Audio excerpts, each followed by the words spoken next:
राजधानी दिल्ली में आज से ऑटो शो की शुरुआत हो रही है। प्रगति मैदान, जिसको कि भारत मंडपम कहा जाता है, एशिया का सबसे बड़ा ऑटो शो यहां शुरू होने जा रहा है। भारत मोबिलिटी ग्लोबल एक्सपो 2025 का आयोजन होगा। प्रधानमंत्री नरेंद्र मोदी ऑटो एक्सपो का शुभारंभ करेंगे। तो भारत मंडपम में एक्सपो का आयोजन हो रहा है, जिसमें 22 जनवरी तक यह ऑटो एक्सपो चलता रहेगा। आज से इसकी शुरुआत हो रही है और 22 जनवरी को इसका समापन होगा। प्रधानमंत्री नरेंद्र मोदी की मौजूदगी में इसका शुभारंभ आज से हो जाएगा और इस ऑटो एक्सपो के जरिए कई क्षेत्रों पर काम जो है वो होता नजर आएगा।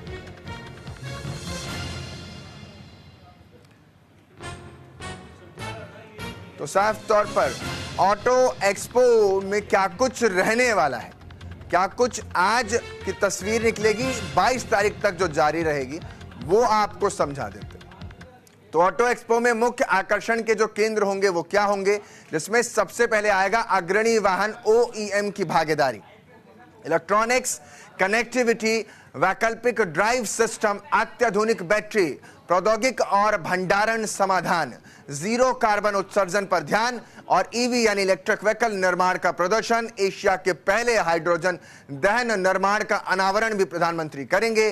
सॉफ्टवेयर ऑन व्हील्स पहल की प्रदर्शनी भी होगी। इनबिल्ट सेंसर से लैस स्मार्ट टायर की प्रदर्शनी भी यहां पर होगी। तो डीकार्बोनाइजेशन, सर्कुलेटरी और सड़क सुरक्षा को लेकर के जो बड़े इंतजाम सरकार कहती है, उसको लेकर के क्या कुछ काम है, उस पर आज यहां पर चर्चा भी होगी, संवाद भी होगा। प्रधानमंत्री के द्वारा इनॉग्रेशन यानी कि उसकी शुरुआत भी होगा।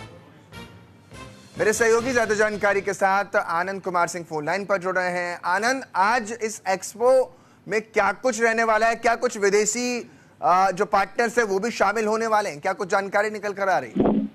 जी बिल्कुल, अगर अंकित बात की जाए आज की, तो कहीं ना कहीं मोदी सरकार ने एक वादा किया था कि हम भारत को 2070 तक नेट जीरो कार्बन उत्सर्जन देशों में से शामिल होंगे उस गोल में, और कहीं ना कहीं उसको लेकर लगातार कदम उठाए जा रहे हैं। उसी दौर पर आप एक कदम और देख सकते हैं कि जहां ऑटोमोबाइल सेक्टर में जैसे ही डीकार्बनाइजेशन करा जाए, क्योंकि आप देखिए ग्लोबल वार्मिंग के कारण कई देशों में आपको हैरान करने वाली घटनाएं सामने आ रही हैं। ग्लेशियर्स पिघल रहे हैं, आग लग रही है। चाहे अब इस वक्त USA की बात किया तो कैलिफोर्निया में आग लगी हुई है, इसको कई हफ्ते हो गए बुझाए हुए, लेकिन अभी पूछने का नाम नहीं ले रही। तो कई ऐसे इंसिडेंट हैं जिसको लेकर साफ तौर पर सामने जो वैज्ञानिक है वो मान रहे हैं कि ग्लोबल वार्मिंग का असर अब धीरे धीरे दिखने लगा है। और यही कारण है कि बीजेपी समेत तमाम वो देश जो कहीं ना कहीं जो रूल कर रहे हैं, वो लोग कहीं ना कोशिश कर रहे हैं कि डीकार्बनाइजेशन किया जाए, कार्बन को कम किया जाए। और भारत ने जब खुद गोल सेट किया है 2070 तक नेट जीरो कार्बन को लेकर, तो प्रधानमंत्री लगातार एक के बाद एक इसको लेकर आगे कदम बढ़ा रहे हैं। और आज ऑटोमोबाइल में कई सेक्टर्स की गाड़ियां सामने प्रदर्शित की जाएंगी। प्रधानमंत्री खुद नेट जीरो को लेकर, कार्बन कम करने को लेकर कई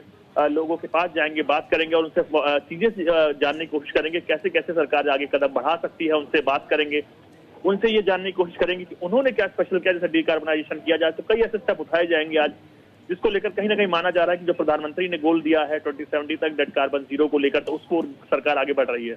जी आनंद, कितने बजे प्रधानमंत्री की यहाँ मौजूदगी दर्ज होगी और क्या इस कार्यक्रम में कुछ विदेशी मेहमान या यूं कह लें कुछ फॉरेन डेलीगेट्स भी शामिल होंगे?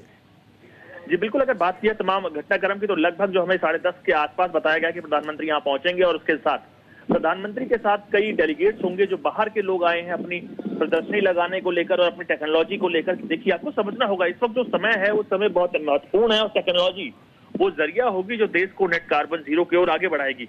जो देश जितना ज्यादा टेक्नोलॉजी पर इन्वेस्ट करेगा, R&D करेगा, रिसर्च एंड डेवलपमेंट करेगा, उतना ज्यादा उसके लिए प्रॉफिटेबल होगा। और आपको समझना होगा डेवलपिंग कंट्री होने के नाते भारत के ऊपर भी बड़ी जिम्मेदारियां हैं, क्योंकि पॉपुलेशन बहुत ज्यादा है, गाड़ी की संख्या बहुत ज्यादा है। तो उसको लेकर भी प्रधानमंत्री इनके साथ जाएंगे, डेलीगेशन उनके साथ होगा, प्रधानमंत्री के साथ कई मंत्री भी होंगे। तो लगभग तमाम चीजों को देखते हुए कहीं ना कहीं इस चीज का जिक्र होगा कि कैसे डीकार्बनाइजेशन करा जाए, कार्बन जो एटमॉस्फेयर में है उसको भी वापस धरती में कहीं ना कहीं किसी प्रकार का सॉल्यूशन हो सके, जिसको निकाला जा सके एटमॉस्फेयर से, गाड़ियों पर इन्वेस्ट किया जा सके, जो गाड़ियों की रिसर्च एंड डेवलपमेंट की जा सके जो कार्बन कम उत्सर्जन करे। आप देखिए BS लेवल लगातार बढ़ता जा रहा है, BS 3, 4, 5 और 6 तक की बातें आ रही है। तो कहीं ना कहीं सरकार इस ओर आगे बढ़ रही है कि डीकार्बनाइजेशन करना है, टेक्नोलॉजी पर इन्वेस्ट करना है, और चाहे वो बाहर की टेक्नोलॉजी हो तो उससे भी सीखना है और भारत में मेक इन इंडिया करना है। तो कहीं ना कहीं बड़ा आज का दिन है डीकार्बनाइजेशन के लेके और ग्लोबल वार्मिंग को लेकर। सरकार आप देखिए लगातार चाहे पेड़ लगाने की बात हो, चाहे बड़े बड़े इन्वेस्टमेंट करने की बात हो, चाहे सोलर पैनल्स लगाने की बात हो, इलेक्ट्रिसिटी उससे बनाने को लेकर,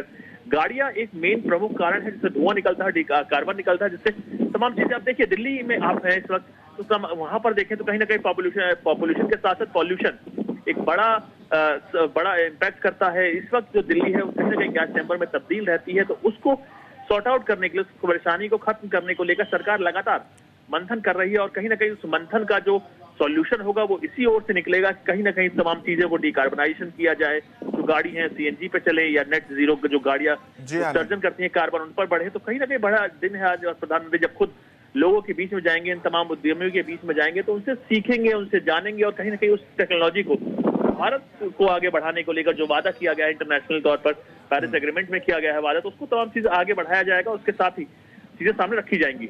जी बहुत बहुत शुक्रिया आनंद तमाम जानकारी देने के लिए।